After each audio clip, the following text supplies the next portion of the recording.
Hi, welcome to Topoum and how to play video of the game.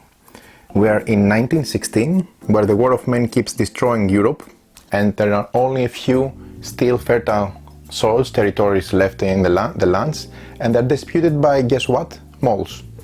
This is a very interesting game because it has a lot of abstract and a lot of war game elements, and people take the role of moles, as we can see from the very nice, beautiful iconography, and we're combating each other, trying to get the control of the different area of the battlefield through our holes, trying to control the battlefield and trying to win medals, which are evaluated as points at the end of the game. Topoum is a game for 2 to 4 players. It lasts about 60 minutes, and we have a lot of variability in the game. We're going to show you exactly why. But as the game box specifically declares, you can have up to 110,000 different combinations due to the different mini decks that you can use within the game. Also, all the different elements that give extra additional variability. To be completely honest, we didn't know the game at all, so we're drawn to it first of all about its beautiful iconography and its beautiful illustration. As you can see, the cards are very nicely depicted. They show moles handling guns, digging holes, running and combating with opponent moles. This is a great war and moles are attacking each other. Now, in order to set up the game, this is very quick. Each player gets 4 moles, 16 base tiles and 2 score markers. You only use one, and you can use a second one if you go above 50 or 100. So essentially you start the game with already 10 medals, which is depicted by the score markers here. Medals equals to points at the end of the game, so it's the same. And through the game you're going to try to get as many medals as possible. Now, as the rulebook very nicely illustrates, this is a game that uses an action deck. Each time you pre-construct the action deck of the game, what you have to do is you have to use 7 different mini decks. Depending on the number of players from each mini deck, you pick up a specific amount of cards. For example, for 2 players, we're going to get 5 cards from each type. For 3 players, 6 cards of each type, and etc. So the deck we're going to have a different length. It's going to be different, bigger for more people, obviously. But what is most important, and you always need to remember, is we have 7 different type of cards, but they all are categorized in 4 different groups. There are either combat cards, movement cards, expansion cards, or special cards. In order to have a balanced game, you need, out of the 7 different mini decks, at least use 1 combat, 1 movement, 1 expansion, and 1 special. What I really liked with the rulebook of the game is that the game comes with a pre-suggested action decks, so you can have a specific selection for first play, another specific selection for a more tactical game, a special selection of different 7 mini decks for 2 players, and another one for strategic players. Also, you can follow the rules that I described before, and you can combine different cards and have a different action deck each time. Remember, 110,000 different combinations. This is a lot of replayability that the game offers. Now, in order to finish the setup, what you do is you take your pre-constructed deck, you get the 5 last cards, and within those 5 last cards, you shuffle the peace card, which is, this one. Yep. So you shuffle the last 5 cards of the deck with the peace card, and then you pick the rest of the cards. You combine them and you make the pre-constructed deck. This goes here. You open the 5 first cards from the deck and you're already done with the cards and almost ready to begin.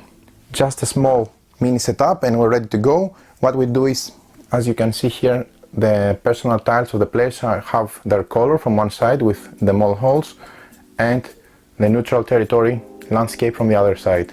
So what you do is just pick up one randomly and then you put it with the neutral side up in the center of the board. Following this, starting with the first player, you get to position one of your tiles next to the center piece. Then the next player does the same. Clockwise, the next player does the same. And the last player does the same. Finally, you get to put one more tile of your color, but this time you get one of your moles, put it on one of your tiles, and then place it on the game board. The same does the different players. So each one with turn order again, goes and picks one position and fills the battlefield, the initial battlefield, with the first moles, the first combatant moles soldiers of the game. So now we're ready to start. Now the turn of the game is very simple in Topoum, and it's always 3 steps.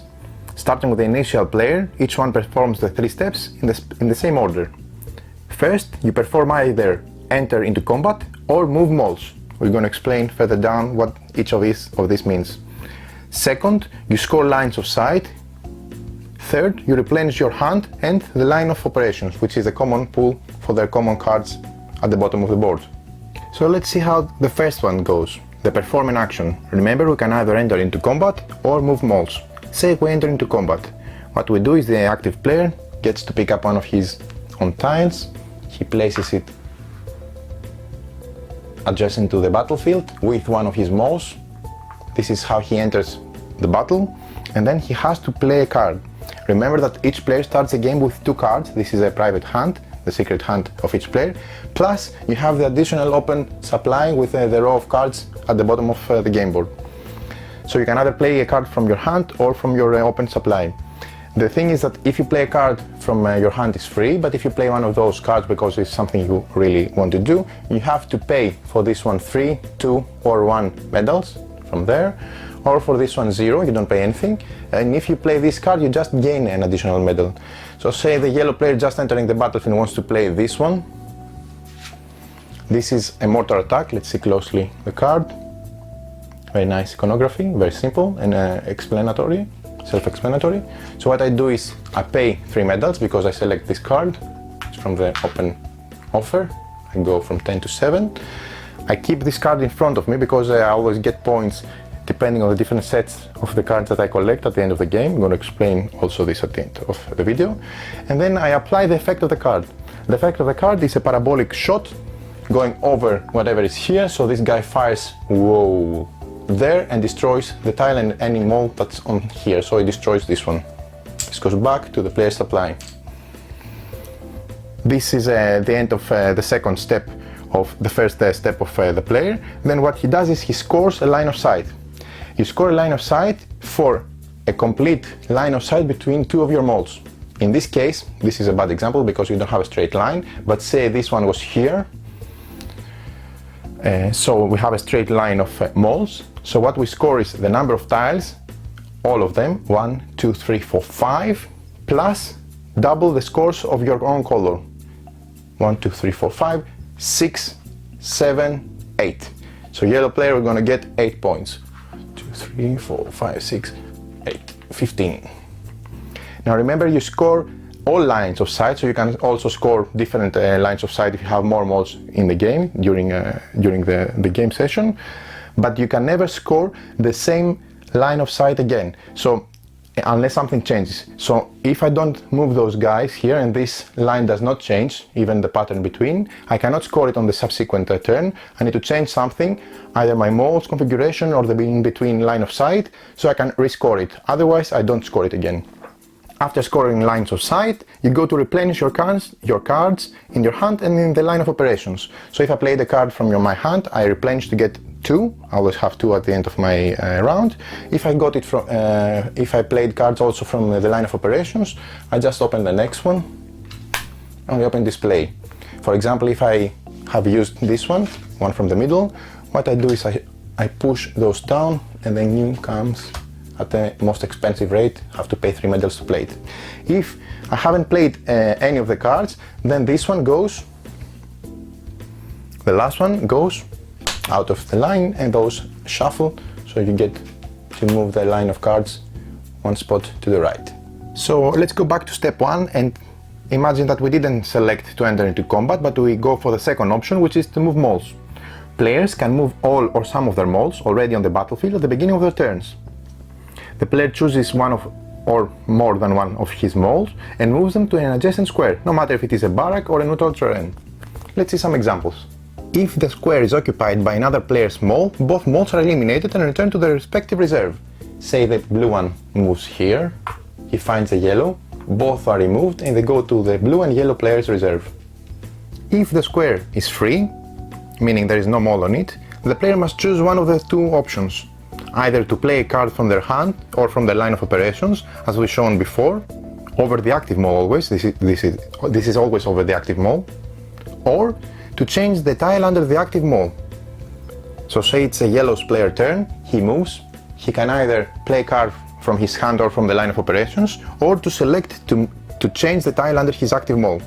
If it is a barracks belonging to the player, it is turned over to the neutral side. So if this was yellow, when moving from here, let's say, to here, then it is turned to the neutral side like that.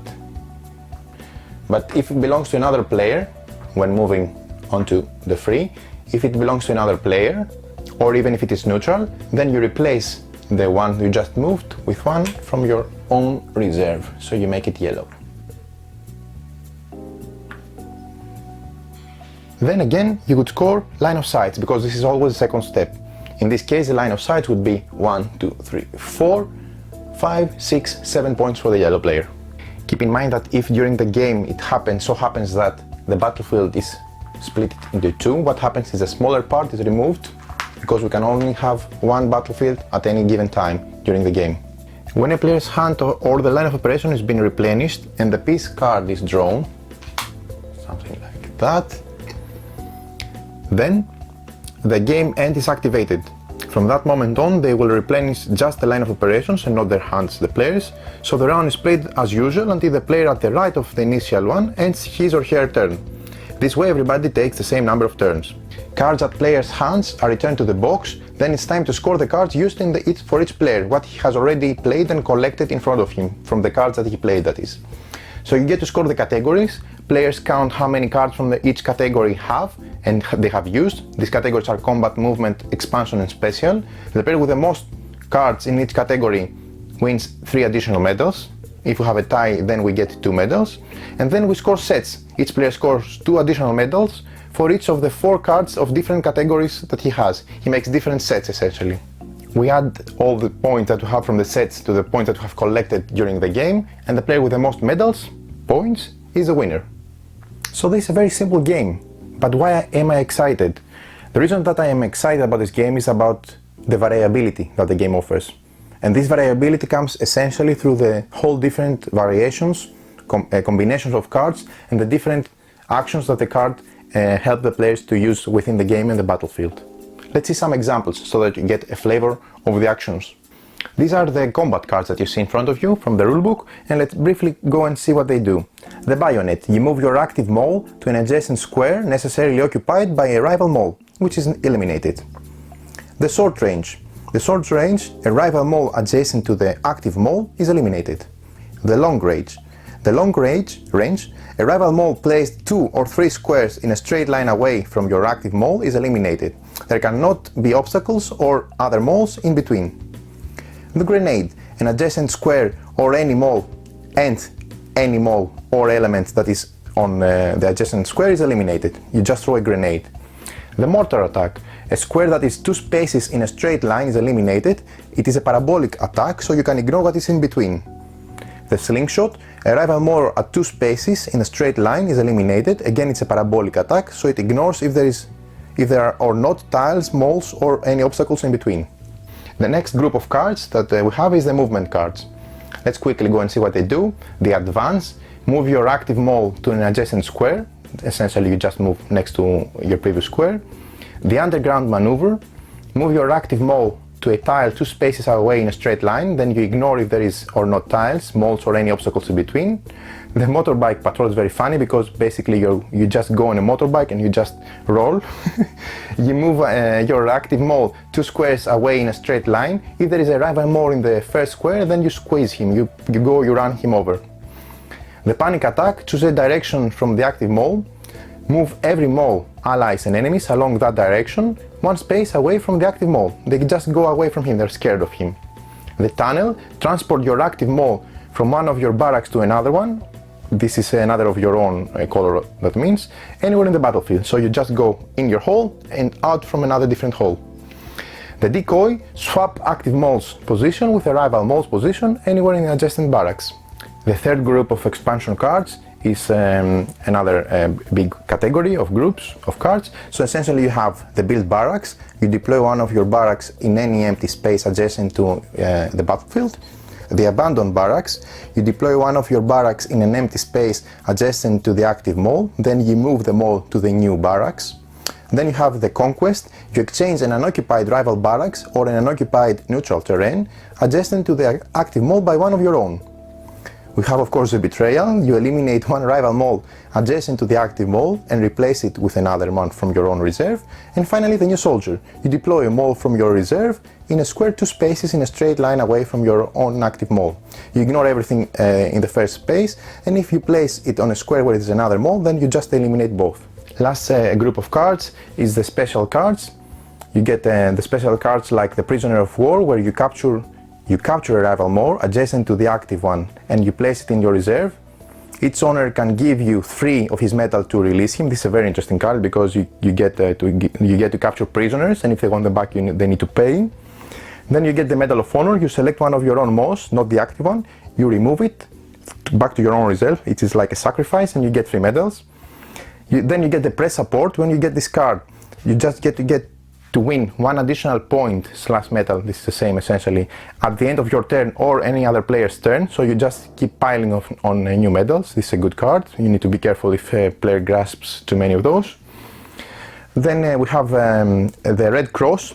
The Red Cross is essentially a white pawn. You can see it here, which is from the Red Cross, very thematic. So you move the Red Cross to the active mall square. The Red Cross and any mall in this square, they are immune to any direct attacks.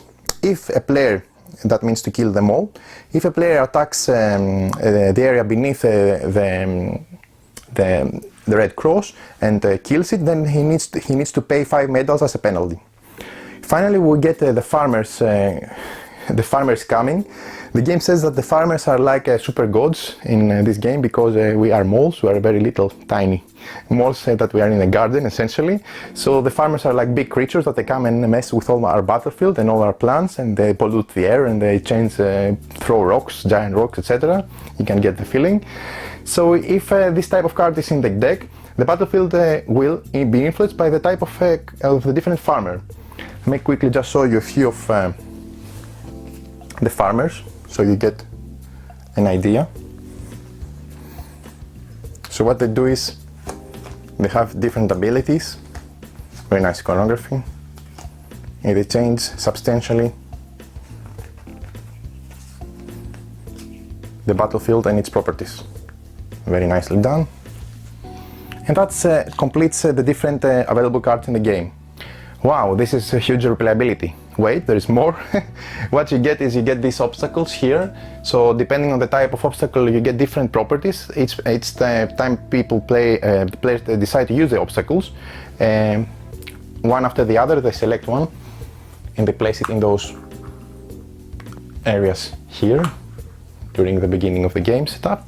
So what they do is they affect essentially the battlefield again in different ways. Like the rock is an obstacle, no one can go past it. It's like a solid rock, it doesn't move. If you get the water, if someone is pushed there, it's eliminated. If you get the ice, if someone is pushed over the ice and he slides over to the next side, you get more things like the smoke, the grenade and the crates.